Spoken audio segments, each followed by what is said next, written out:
Shaming women for being promiscuous is nothing new under the sun. It's something that's been going on for ages, something that men, especially in today's time, love to do, right? And for a lot of different reasons.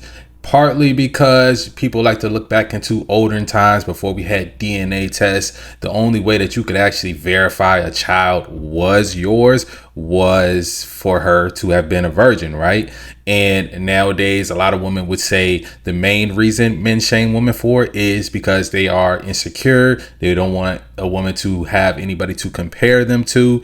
And I could see that, right? I could see that side of the argument. My biggest thing with promiscuous women is usually there's a lot of trauma there. There's a lot of emotional baggage there that you just don't see with women who are quote unquote more pure. I guess, that's the word that guys like to use, more pure. You don't really see that amount of trauma and emotional baggage and in those type of women, right? So we're gonna watch this video right here. This is a woman actually, I guess, reading a book. She's reading a book about marriage and she's learning about some of this stuff. So let's go ahead and check out this video, man.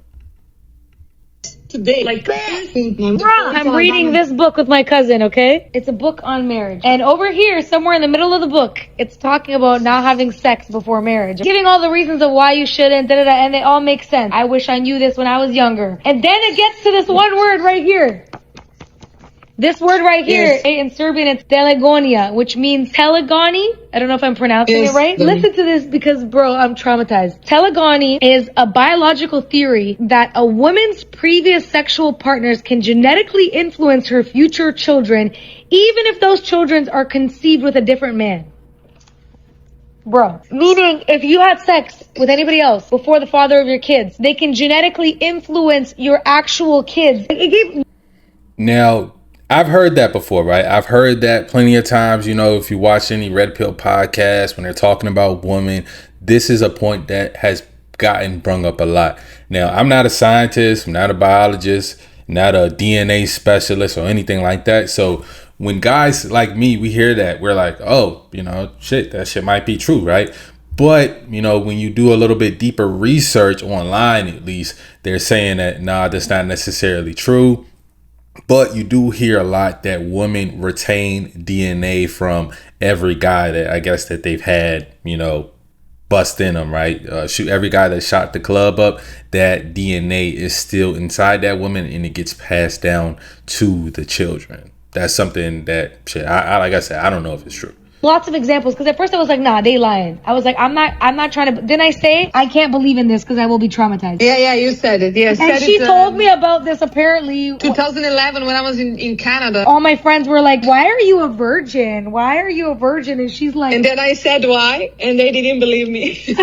You don't even remember, and you were there. Yeah, I wish you would have shaked me and slapped me up, bro. So I would do it today. At first I was like, they lying. Come on, bro, they lying. ChatGPT said this is not real. They were trying to mate horses with zebras and they were experimenting to see if it could happen, and it couldn't happen. Years later, the horses went to go mate regular with other horses, and the female horses gave birth to horses with stripes on them. And it's not normal to have That's crazy right there. Imagine being a horse and your child come out half zebra.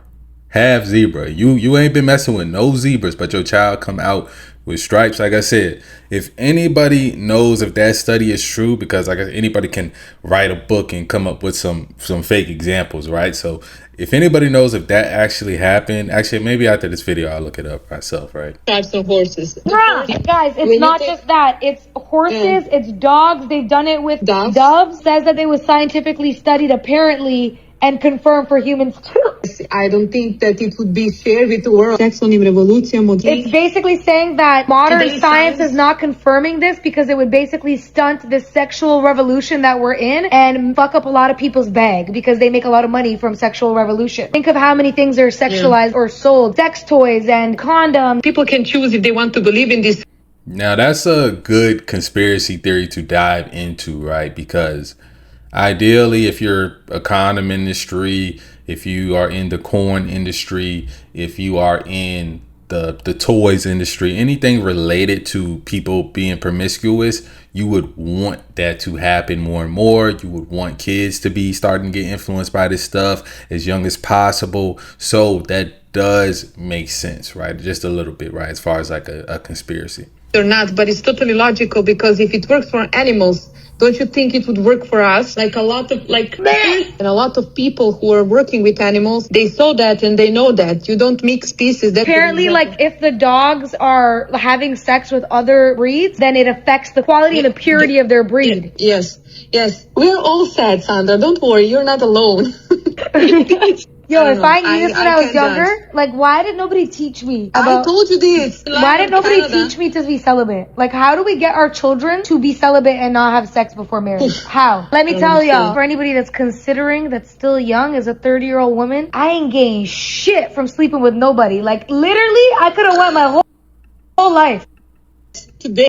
Now, I think that last point that she said, that she didn't gain anything from sleeping with people and sleeping around, I think that's something that's true for men and women, right? Growing up, I was very promiscuous myself. That's why I'm not so judgmental on women. I do get that men and women are different. Guys, we're kind of more biologically hardwired to want to, spread our seed as far and wide as possible. But I do realize that it's a lot of negative effects that can come from it, right? You get women pregnant, you may have to get abortions if you're too young, you're not ready for that. A bunch of stuff that's bad for the woman's body, and stuff that's bad for you as a young man mentally, just to be doing right. And guys, you're young, you're gonna get your experience, but I do think it's like, you should have some limit and self-respect, and make sure it's a certain quality of woman if you're just gonna be out here just kind of smash it frivolously. As far as this goes, I guess it's, if you care about it as a guy, it should be something that you look for. What I will say, most guys, because we're getting all of this rhetoric online as far as like shaming women and seeing that, or just saying that you should only mess with virgins and you should look for a virgin, she should be as pure as possible. On the other side of it, like I always say, we got so many guys that aren't interacting with women in general, and that's the biggest problem here, is that guys aren't interacting with women. I think I said it on a video yesterday, like there's like 45% of guys under 25, some statistic like that, they've never approached a woman in real life. And that's the population crisis right there. Like that's the biggest thing with that. So at the end of the day, everybody's gonna do what they want to do. And I think women should realize that there's going to be consequences for being hyper promiscuous, and certain guys that you might want aren't going to like that. Some guys will, they're not going to care. And then on the side of it, as a man, I think there's also downsides to, like I always used to say, I've never had any problems with women besides having too much. And sometimes that's not a problem, but other times when you're trying to lock in and trying to focus, you're trying to build your business up, it's better to have one or have none sometimes, bro. It's just sometimes. That's my kind of opinion on it, though. Let me know what y'all think about this whole conversation, especially what she said in this video, bro, about your kid having DNA and traits of your woman's previous partners. That's interesting.